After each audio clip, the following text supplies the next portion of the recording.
Bayan, pero bakit ginagawa? So tao bayan na, ano pang hinihintay natin? Kailangan pa ba si Tatay Digong hintayin yung pusasa? Hindi pwede yun.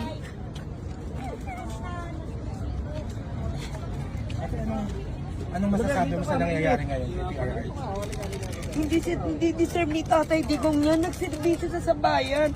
Bakit nyo gaganuhin? Isipin nyo na lang yung mga nagawa ni Tatay Digong for 6 years. So yung sa ginawa niyang 6 years na yan, ito yung kabayaran. Ang sinabi lang naman ni Tatay Digong, nung siya'y nasa Hong Kong, bakit nyo ako kakasuhan? Bakit nyo ako ikukulong?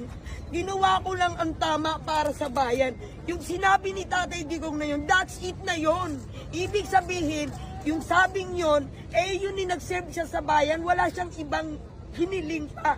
Anong sabi niya? Umakyat ako na Malacanang, bumaba ako na Malacanang.